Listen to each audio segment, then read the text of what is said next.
El tema de hoy es un tema bien importante. Algunos de ustedes tienen su corazón herido, tienen su corazón lastimado. Las personas que debieron protegerte no te protegieron. Las personas que debían dar un buen testimonio en tu vida quizá no lo dieron. Y las bases que tú creías que eran fuertes tal vez se debilitaron y no soportaron algunas cosas en tu vida. Y hace semanas el Señor puso en mi espíritu hablar de este tema. Y yo decía, Señor, pero ¿por qué? ¿Por qué yo? Y me resistía, no en la rebeldía, sino en, Señor, si es tu voluntad que yo toque este tema, confírmame. Y parece que, pues ahora sí, plaga decimos, ¿verdad? Y venía una persona y venía otra, oh Dios mío. Y para acabarla de confirmar, estuve yo en un congreso en la semana pasada. Y una enseñanza que estaba yo escuchando, de pronto vino una parte donde el Señor me dijo, tú tienes que hacer lo mismo. Y dije, bueno, Señor, eres tú que me está hablando, lo voy a hacer. Porque cuando el Señor confirma una palabra, tú tienes que obedecer. Y vine acá a la congregación y les dije, el Señor me ha dado una palabra que yo tengo que darles. Pero luego alguien me habló y me dijo, pastor, el Señor me dio una palabra. Y yo pensé que era solo para mí y la guardé. Pero después el Señor me la volvió a dar y el Señor me dijo que se la dé a usted. Y cuando alguien me dice eso, yo me preocupo. Porque digo, oh Dios, ¿ahora qué hice? Pero cuando empezó a darme la palabra, yo le dije, es el Señor, porque es lo mismo que el Señor me ha estado diciendo a mí. Así que el Señor me confirmó a través de esta persona esta palabra para que yo pueda hablar de este tema. Y yo le puse por título Restaurando Corazones. Todos tenemos un corazón. Voy a Colosenses capítulo 3 versos 13 y 15. El apóstol Pablo está hablando con los colosenses y les está diciendo, ya dejen su vieja manera de vivir, ahora ustedes han sido transformados, ustedes son hijos de Dios, el Señor Jesucristo ha pagado por ustedes. Y en el verso 13 les da una instrucción y les dice, vivan soportándose unos a otros y perdonándose unos a otros. Si alguno tiene queja contra otro, de la manera que Cristo nos perdonó, así también háganlo ustedes. Qué palabra tan más difícil de obedecer. Y sobre todas estas cosas dice, vístanse de amor, que es el vínculo perfecto. Por ejemplo, en el matrimonio, si alguien se casa porque en su casa no lo quieren o no lo apapachan, pues, y se casa porque quiere salir, no hay un vínculo de amor ahí. Si alguna mujer se casa con un hombre porque ve una seguridad económica y piensa que ahí la va a hacer, pues ese no es un vínculo de amor, no es la manera correcta por la cual tú debes casarte. Si tú estás aquí en este lugar y el amor de Dios todavía no llena tu corazón de tal manera que te vincules a nosotros porque nos amamos unos a otros, va a haber problemas porque no vas a poder soportar al que está a tu lado. Pero es mi esposo, pastor. Pues por eso te estoy diciendo. Pero es mi hijo. Sí, también a los hijos a veces hay que soportarles. Y luego dice que si nosotros nos vestimos de amor, que es el vínculo perfecto de Dios para el hombre, dice el verso 15, y la paz de Dios gobierne en vuestros corazones, a la que asimismo fueron llamados en un solo cuerpo. Y termina diciendo, ¿sean qué? Una de las cosas que más hiere nuestro corazón es la ingratitud. En nuestra congregación, ustedes lo han visto, siempre tratamos de ayudar a todos. Hablaba con alguien la semana previa al encuentro y decía, es que me dicen que si voy para allá, pero no tengo dinero. Y yo le decía, pues dígales que se cooperen. No, es que dicen que ellos pagan. Pues agárrenles la palabra. Porque en nuestra congregación no es una congregación que pide y pide y pide, sino es una congregación que da. Recuerdo que antes sembrábamos. No puedo ir al retiro porque no tengo dinero. Yo te pago, yo te siembro, ve. Nos dimos cuenta que no era buena idea porque muchos iban, regresaban y no valoraban y nos salía más caro el caldo que las albóndigas. No salía peor el remedio que la enfermedad. Y entonces, si uno se duele, a uno le duele que la gente sea malagradecida. Algunos les hemos ayudado de una manera tal que les hemos dado todo y no hemos recibido más que puras cosas que lastiman nuestro corazón. ¿Le ha pasado eso a usted? Nada más aquí dos, creo que me equivoqué de auditorio. ¿Le ha pasado eso a usted? ¿Alguien le ha pagado mal? Sí, a todos. Ahora dice Efesios 4:2: con toda humildad y mansedumbre, soportándose con paciencia los unos a los otros en amor. ¿Por qué el apóstol Pablo insiste en que nos soportemos? ¿Por qué? Porque no es fácil. No es fácil porque todos tenemos un carácter, todos tenemos un temperamento, todos tenemos una manera de ser, pero lo que es peor, todos creemos que nuestra manera de ser es la correcta.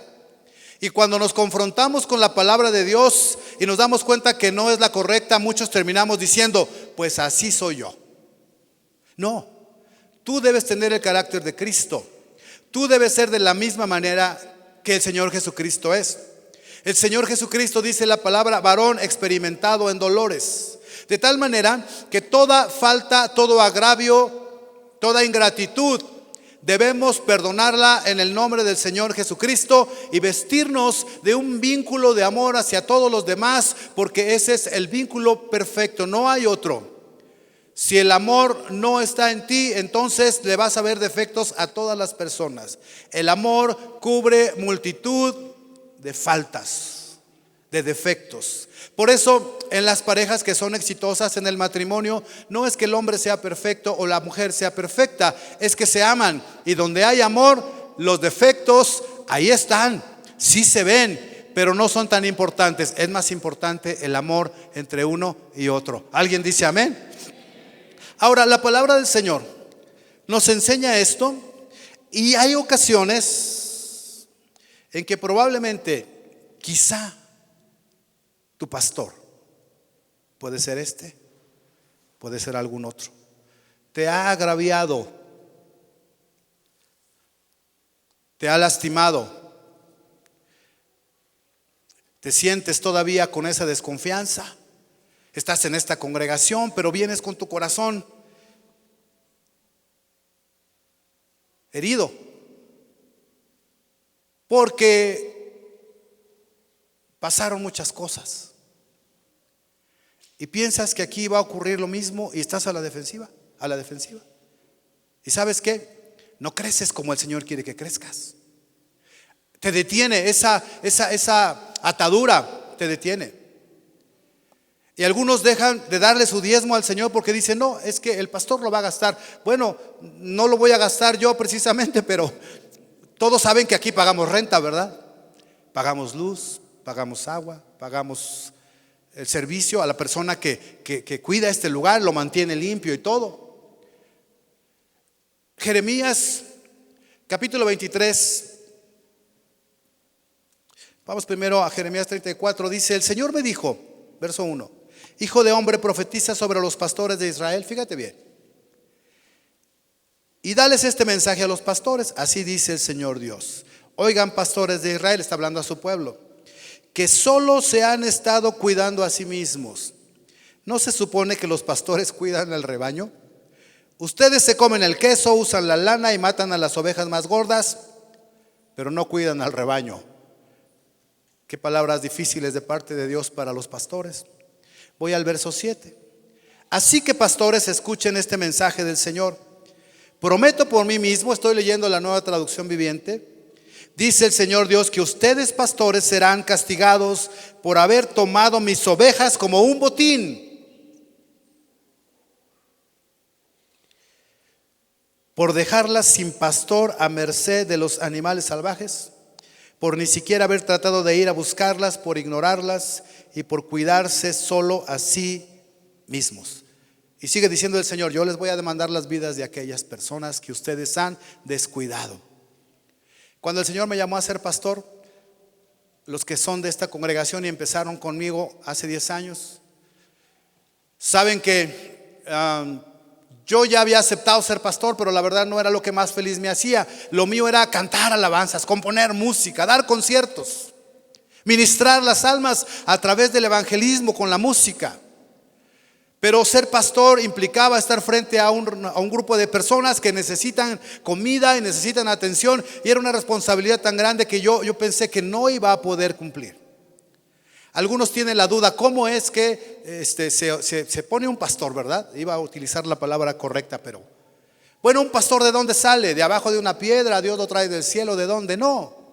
El llamado pastoral viene a una persona a través de Dios. Pone una carga en el corazón de alguien. Algunos tienen el llamado a ser evangelistas, les gusta predicar, pero no necesariamente porque te gusta predicar tienes el llamado para ser pastor. Para ser pastor necesitas tener un corazón de pastor, un corazón que se duela del dolor ajeno, un corazón que pueda sentir la carga del otro, un corazón que te impide dormir en la noche porque estás preocupado orando por alguien que tiene un problema. Y todos empezamos sirviendo en la congregación de algo, pero de pronto el Señor pone en uno esa carga, ese llamado, y luego el Señor va poniendo ese corazón, y después el Señor confirma a través de ¿quién? De nuestros pastores. Y esos pastores confirman y dicen: sí, tú tienes el llamado para ser pastor. Pero a mí me pusieron a prueba 3 años. Y de pronto mi pastor me dijo: oye, por cierto, no te hemos ordenado pastor, ¿verdad? Tienes 3 años. No, pues ya te tenemos que ordenar. Y yo le dije: oiga, ¿para qué me ordenas si ya me ordena mi esposa y me ordena todo el mundo? Ya déjeme así. No, te tenemos que ordenar. Y entonces el Señor confirmó en 3 años de ministerio que yo tenía el llamado a ser pastor. Y vinieron y me ungieron y me ordenaron pastor. Ese es un proceso abreviado de cómo se ordena un pastor. Ahora, ¿cuántas veces he pensado dejar este ministerio, hermanos? No sé si quieren saberlo. ¿Quieren saber esta semana que pasó o en todo el tiempo? Todos los días. Todos los días. Yo digo: oh, Dios mío. Y lo más cuando escucho que alguien se siente lastimado, digo: oh, Dios mío. Porque cuando dicen pastores, pues yo soy pastor, ya estoy ahí metido, aunque yo no sea parte de eso.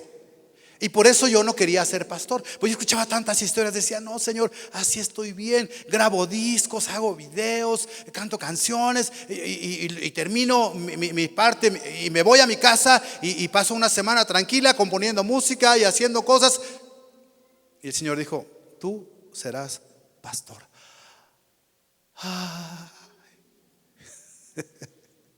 Y en la mañana yo decía, si me pregunta alguien: pastor, ¿cuántas veces ha pensado dejar el ministerio pastoral? Yo le tendría que decir: hace rato. De verdad. No desmerezco el llamado a ser pastor, es un privilegio, pero es una responsabilidad que yo valoro muy alto. Porque Dios me va a pedir cuenta a mí de la vida de ustedes, sean obedientes o no, sean ovejas sensibles o no. Y el Señor dice que Él va a tomar cartas en el asunto si yo no soy un buen pastor. También habla de las ovejas, pero eso será otra predicación. Capítulo 23:1 dice: ¿qué aflicción les espera? Estamos en Jeremías. ¿Qué aflicción les espera a los líderes de mi pueblo, los pastores de mis ovejas? Porque han destruido y esparcido precisamente las ovejas que debían cuidar, dice el Señor. Y el verso 28 dice, bueno, tengo que leer del 25 porque tenemos otro problema con los profetas. Oh, Dios mío. Los profetas de Dios deberían hablar lo que Dios dice, pero algunos se dedican a hablar lo que se les da su regalada gana. Y mira lo que dice el verso 25 de Jeremías 23. He oído a estos profetas decir: escuchen el sueño que Dios me dio anoche, y después pasan a decir mentiras en mi nombre. ¿Hasta cuándo seguirá esto? Si son profetas del engaño, pues inventan todo lo que dicen. Auxilio, socorro. Con decir estos sueños falsos, pretenden hacer que mi pueblo olvide, tal como lo hicieron sus antepasados al rendir culto a los ídolos de Baal. Verso 28, léalo conmigo todos juntos. Dice: que estos falsos profetas cuenten sus sueños, pero que mis verdaderos mensajeros proclamen todas mis palabras con fidelidad. Y esa es la palabra que el Señor me dio. Es tiempo de predicar el verdadero evangelio. Hermanos, eso hacemos aquí cada domingo. Estamos predicando lo que Dios dice, lo que dice la palabra de Dios. Yo no puedo predicar otra cosa, porque entonces sería yo un falso profeta. Porque profeta no solo es aquel que te dice el futuro, ese es un adivino. Profeta es el que proclama las verdades de Dios para su pueblo. ¿Alguien dice amén? Y Dios me ha dicho que es tiempo de predicar el verdadero evangelio. Y el verdadero evangelio no siempre les gusta a las personas, porque la gente siempre quiere oír que Dios le va a bendecir, le va a prosperar, y es verdad. Pero el verdadero evangelio dice que todo lo que el hombre sembrare, eso también cosechará. Hay un episodio en 2 de Samuel, capítulo 21, y dice, vamos al verso 1. Dice: hubo hambre en los días de David por 3 años consecutivos. ¿Cuántos años? ¿Cuántos años? ¿Qué hizo David? Consultó a Jehová, y Jehová le dijo: es por causa de Saúl y por aquella casa de sangre, por cuanto mató a los Gabaonitas. Cuando hay una sequía en la Biblia, cuando la Biblia habla de una sequía, lo que está diciendo es que hay un juicio de parte de Dios. Hay pecado, y entonces Dios cierra los cielos y no envía lluvia. Por eso la bendición del Señor dice que Él enviará la lluvia temprana y la lluvia tardía. Pero cuando hay pecado en el pueblo de Israel, el Señor cerraba los cielos y había sequía. Entonces David en el primer año vio que había una sequía y dijo: bueno, es natural que haya una sequía. Vino el segundo año, él dijo: bueno, qué extraño. Pero cuando vino el tercer año, entonces él dijo: esto no es natural. Y entonces llamó al profeta y consultaron al Señor, y el Señor le dio la respuesta. Cuando tú tengas alguna duda, así lo hemos enseñado aquí, porque así lo hace el Señor, pregúntale a Dios. Dios te va a dar la respuesta. Primero te la va a dar a ti, y luego te la va a confirmar a través de alguien más, o puede ser a través de su palabra. Y entonces dice que el rey no se quedó con esto, sino llamó a los Gabaonitas y les habló. Los Gabaonitas no eran hijos de Israel, sino del resto de los amorreos, a los cuales, escucha esto, los hijos de Israel habían hecho juramento, pero Saúl había procurado matarlos en su celo por los hijos de Israel y de Judá. Verso 3. Dijo pues David a los Gabaonitas: ¿qué haré por vosotros, o qué satisfacción les daré para que bendigáis la heredad de Jehová? ¿Cuál era el problema? Dentro del pueblo había personas que estaban agraviadas, que estaban lastimadas, que sufrían porque un pacto no se había cumplido. Y no solo no se había cumplido el pacto, sino habían matado a los de esta, digamos, tribu, raza. Las personas que debían protegerles, que les hicieron un pacto, una promesa, esas mismas personas, en este caso el rey Saúl, tomó una actitud negativa y los mató, y a muchos. No cumplió el llamado que Dios le dio. Ahora tengo que decirte que Saúl no debió ser rey. El rey iba a ser David, pero el pueblo empezó a presionar y presionar y presionar, y Dios dijo: bueno, a Saúl lo van a respetar porque es grande, es fuerte, parece un rey. Y Dios lo puso, pero el corazón de Saúl no era correcto delante de Dios. Por eso su reino fue reprobado casi inmediatamente. Pero Saúl cometió un error muy grande, y tenemos que entender que el error que Saúl cometió, quizá algunos otros lo hemos cometido. Él lo llamó y dice: los Gabaonitas le respondieron: no tenemos nosotros pleitos sobre plata ni oro con Saúl y con su casa, ni queremos que muera hombre de Israel. Y él les dijo: lo que ustedes me digan, yo haré para que ustedes bendigan la herencia de Israel.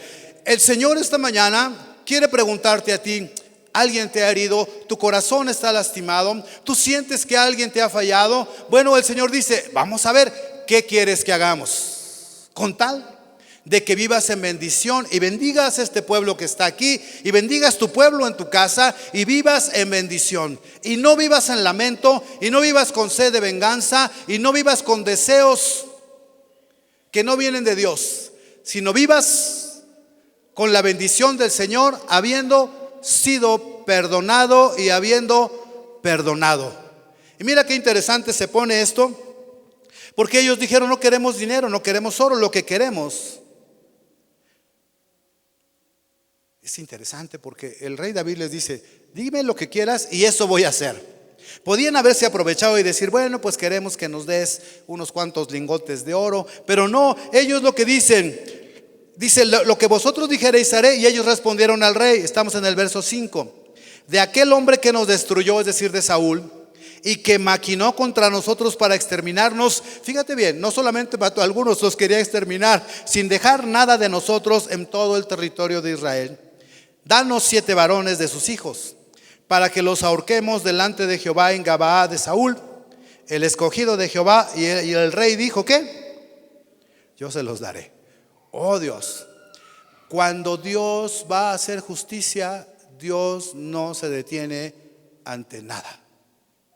Si alguien te ha agraviado, si alguien te lastimó, si alguien te hizo tropezar, es más, el Señor Jesús lo dice de otra manera: ay de aquel que haga tropezar a alguno de estos mis pequeñitos, es decir, no los chiquitos, sino los que son sensibles, los que son vulnerables.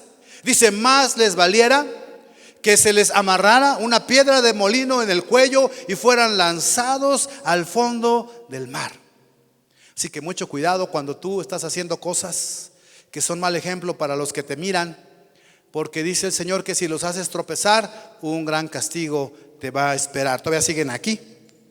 Ahora, ¿por qué se presentó esta situación? Vamos a Josué 9. Y ahí en Josué 9 vemos que el pueblo de Israel ya iba a conquistar la tierra que Dios le había dado. Y entonces ellos comenzaron a derrotar a los reyes de alrededor. Y de pronto hubo un pueblo que miró esto, que fueron los gabaonitas, y fueron a verlo, maquinaron, engañaron a Josué. Pero no lo engañaron como un bebé, los engañaron porque no consultaron a Dios. Muchas veces tú te relacionas con personas, pero no le preguntas al Señor. Haces las cosas porque pues así lo quieres hacer, y luego las cosas no resultan bien, pero es porque no has consultado con el Señor. Siempre, siempre, siempre que vamos a hacer algo, siempre debemos consultarle al Señor. Señor, ¿será tu voluntad que yo haga esto? Confírmame. Dice: las cosas fluyen, es confirmación de Dios. Y si las cosas se atoran, es probable que sea oposición del enemigo, pero si es de Dios, las cosas fluirán. Y entonces vinieron estas personas, verso 3 del capítulo 9 de Josué, y dice: sin embargo, cuando los habitantes de Gabaón oyeron lo que Josué había hecho a Jericó y a la ciudad de Jai, recurrieron al engaño. Diga conmigo: engaño. Todos los que se están durmiendo digan: engaño. Ok, ahora todos juntos digamos: engaño. Ok, ya estamos bien, ya todos lo dijimos. Uno piensa que porque me engañaron, yo ya no debo respetar mi pacto. Vamos a ver. Enviaron a unos representantes ante Josué, y sobre sus asnos cargaron alforjas desgastadas, odres viejos y remendados. Se pusieron ropa harapienta y se calzaron sandalias gastadas y remendadas. Además llevaban pan seco y mohoso. Cuando llegaron al campamento de Israel en Gilgal, le dijeron a Josué y a los hombres de Israel: venimos de una tierra lejana para pedirles que hagan un tratado de paz con nosotros. La historia es que el pueblo de Israel no les creyó y comenzaron a ver: pero ¿de dónde vienes? Y demás. Pero finalmente, vamos allá adelantito al verso 14, dice: entonces los israelitas revisaron el alimento de los gabaonitas, pero, diga conmigo, pero no consultaron al Señor.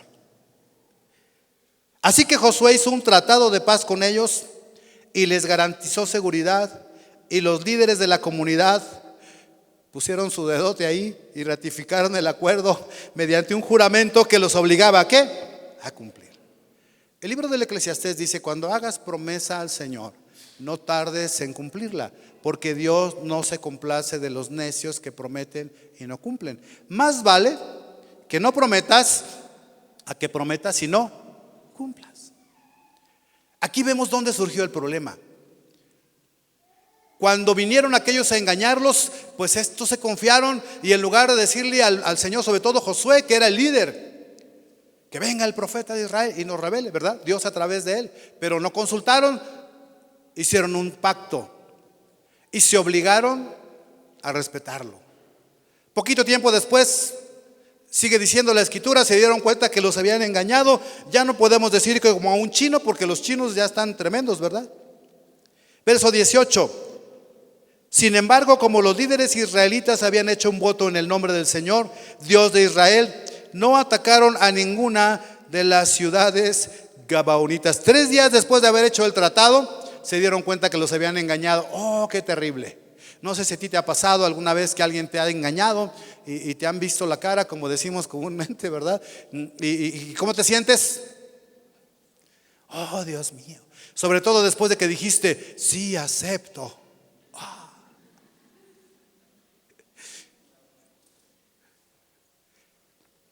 Por eso el pacto matrimonial. ¿Cuántos son felizmente casados aquí? Nada más yo. Y eso que no vino su esposa, sino más grita fuerte. El pacto matrimonial se debe cumplir. ¿Otra vez? Diga conmigo, el pacto matrimonial se debe cumplir. Ahora las mujeres digan amén. Y que suelte la pensión, ¿verdad? Sí. ¿Qué ocurrió con esta historia? Saúl, que era un rey, vamos a ponerlo de esta manera, era el pastor del pueblo, el que los debía cuidar, los debía alimentar, los debía proteger. Hizo muchas cosas que Dios no aprobó, porque no tenía el corazón para ser rey, porque no tenía el corazón para ser un pastor. Por lo general los evangelistas no son buenos pastores, porque el evangelista es y un pastor tiene un corazón. A ver, hijo, cuéntame. ¿Por dónde empiezo, pastor? Por donde quieras.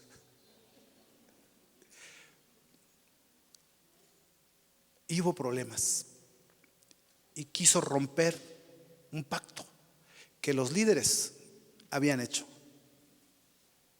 Y la consecuencia fue que vino la sequía y no había bendición. Y quizá en tu vida no hay bendición porque estás atado con una cicatriz que no acaba de cerrar bien. Y cuando alguien habla de las bendiciones de Dios, tú luego piensas en tu pasado y dices, sí, pero ¿por qué a mí? Sí, pero ¿dónde estaba Dios cuando a mí me estaban agarrando del pescuezo? Pero que Dios no vio lo que me estaban diciendo. Sí, Dios vio. Pero cuando tú vienes al Señor, el Señor dice que Él perdona nuestros pecados y nos limpia de toda maldad. Pero nosotros no queremos pasar por el proceso de ser limpiados, de ser lavados. Nos duele.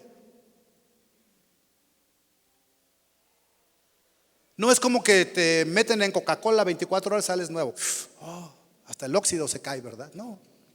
Es un proceso de que día con día el Espíritu Santo va trabajando en ti y te va fortaleciendo en la fe, porque sin fe es imposible agradar a Dios. Entonces, si has perdido la fe, te congregas, pero vienes con desconfianza, y cuando es el momento de los diezmos quieres ir al baño porque ¿para qué le voy a dar mi dinero a estos si se lo van a malgastar? No, eso no te corresponde a ti, y no estoy hablando del dar. Estoy hablando del cumplir con Dios, porque entonces la bendición de Dios ya no está en tu casa.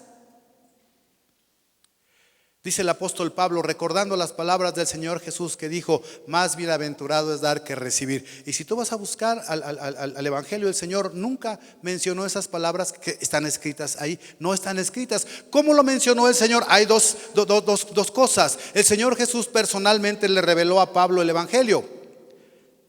El apóstol Pablo no anduvo con el Señor Jesús, pero el Señor Jesús venía y se le presentaba y le enseñaba. Y es probable que ahí el Señor Jesús le habló de las bienaventuranzas. Lo que sí dijo el Señor Jesús es: al que te pida, dale. Amén. ¿Sí están aquí todavía? O ya su mente ahorita se bloqueó. No, ya no escuches eso, no es para ti. El servir por servir cansa. Yo aprecio mucho a mi esposa, porque si no la aprecio, no la amo. Y tuvimos el Peniel Kids la semana antepasada, fin de semana, y luego tuvimos la semana de vacaciones esta semana, y terminábamos bien tarde, la verdad.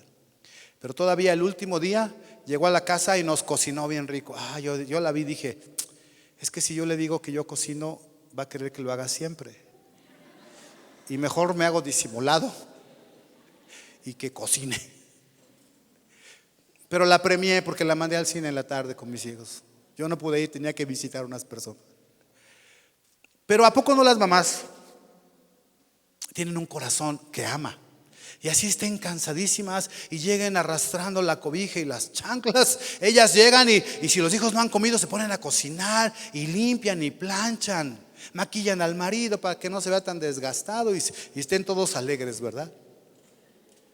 Pues el amor de Dios es más sublime que eso. Y el Señor esta mañana me ha pedido que yo les diga a ustedes que tomo el lugar de aquella persona que te ha herido y te ha lastimado. Y en su lugar yo te quiero pedir perdón. Porque quizá quien debió cuidarte no te cuidó. Y estoy hablando de 3 áreas. En tu casa, tu padre, tu madre no te cuidó. Y tú piensas, si me hubiera cuidado, yo no hubiera sufrido tanto. Y yo quiero pedirte perdón en nombre de ellos esta mañana. Quizás has tenido un pastor antes. Nosotros no andamos buscando a las personas de otras congregaciones. Si vienen, las recibimos con mucho amor, porque no queremos lastimar a los pastores. Pero no podemos evitar que cuando vengan lastimados. Y el Señor me habló y me dijo: pídeles perdón. Pero yo, ¿por qué, Señor? Yo en estos 10 años he cuidado de tener un buen testimonio. Ustedes lo saben, algunos que están aquí desde el principio. Y ahora resulta que yo voy a pasar ese trago amargo de pedir perdón. Y el Señor me dijo: sí, pide perdón en nombre de los pastores que les han lastimado. Y yo quiero pedirte perdón. Si la persona que debió cuidarte, vendar tus heridas, de haberte dado palabras de aliento y de amor, te lastimó, yo te quiero pedir perdón en nombre de ellos. Hay una tercera cosa. El Señor me dice que yo pida perdón a ustedes porque algunos han sido víctimas de otros. Han abusado de ti, tal vez sexualmente, quizá físicamente, con palabras, con golpes. Tal vez han sido tus propios padres, tus profesores, tus tíos, tus primos, tus vecinos. Y el Señor me ordena, me pide que yo te pida perdón por aquellos que te han herido. El Señor quiere sanar tu corazón para siempre. Y quiere que cuando te reúnas, te congregues, vengas con alegría, con gozo, con júbilo, celebres al Señor porque Dios ha sido bueno en tu vida. Así que si alguien no cumplió con su trabajo, pues yo sirvo al Señor y el Señor me ha dicho esta mañana que yo te pida perdón. Perdóname, perdóname, perdónenme. Hay una unción aquí cayendo sobre mí, mudándome, cambiando mi ser. Hay una unción aquí cayendo sobre mí, mudándome, cambiando mi ser. Mi espíritu y mi alma se están llenando con el poder de su Espíritu Santo. Mi vida nunca más será igual. Mi espíritu y mi alma se están llenando con el poder de tu Espíritu Santo. Mi vida nunca más será igual. ¿Habrá alguien aquí que necesita un abrazo de aquella persona que le hirió, sea hombre o mujer? Voy a llamar a mi esposa que venga conmigo. Queremos pedirte perdón. ¿Habrá alguien que necesita que su corazón sea sanado? Hay una unción aquí cayendo sobre. Te pido que me perdones por no haberte cuidado.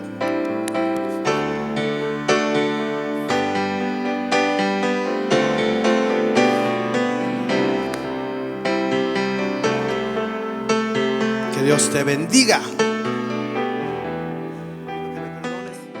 Ahora habrá alguien en su lugar, no tiene que venir. Yo sé que a veces es difícil. Cuando pasamos al frente es testimonio de decisión. El apóstol Pablo decía: dejando lo que queda atrás, yo prosigo al blanco que es Cristo. Y yo no les voy a decir, no me vean a mí, vean a Cristo. No, véanme a mí. Y si yo estoy haciendo algo mal, y se los he dicho muchas veces, díganme: pastor, está usted haciendo esto mal. Y yo tengo que reconocer que estoy haciendo mal. Pero por eso les invito a todos que juntos sigamos a Cristo. El que sigue a Cristo nunca se equivocará. Si hay alguien en su lugar que necesita que el Señor ponga sanidad, pues yo te he pedido que me perdones. En nombre de todos aquellos que te han afectado, te han lastimado, te han humillado. Levanta tu mano y di conmigo: Señor, suelto esta atadura que me ha querido destruir. Y ahora yo declaro, Señor, que soy sano y soy libre, porque tu presencia ha venido a mí y ha llenado todo mi ser y ha sanado todas mis dolencias. Gracias, Señor Jesús. Vamos a decir: muévete en mí, muévete en mí, muévete en mí. Toca mi mente, mi corazón, mi mente, mi corazón. Llena mi vida de tu amor. Muévete en mí, Dios Espíritu, muévete en mí. ¿Saben? Nos enseñaron que los hombres no lloran, pero sí lloran. Y cuando era niño yo me preguntaba: ¿cómo hará mi mamá para traer la comida a la casa y su trabajo? Yo me daba miedo ser grande, yo no quería trabajar y tener esa responsabilidad. Y sabes, ahora con Cristo es fácil. Así que varones que están aquí, todos, levante su mano derecha y diga conmigo, así con su mano derecha levanta. Todos los varones, todos los hombres, diga conmigo: todo lo puedo en Cristo, porque Él me fortalece. Y mayor es Él que está en mí que el que está en el mundo. Amén. Den un aplauso a todos los hombres valientes. Amén, amén, amén, amén. Ahora las mujeres, ¿hay mujeres aquí? Amén. Gloria a Dios por las mujeres, ¿verdad? Gracias a Dios. Mujeres, levanten su mano derecha y digan conmigo: Señor, yo creo que tú has puesto tu palabra para que yo crea. Y ahora yo creo que tú siempre me has amado. Gracias, porque hoy entiendo que debo perdonar, ser libre para disfrutar las bendiciones que tú me das. Así que mi estima delante de ti está alta, porque sé que soy una princesa en el reino de los cielos. Amén y amén. Gloria a Dios. Libres, libres, libres, libres. Amén. Dios les bendiga.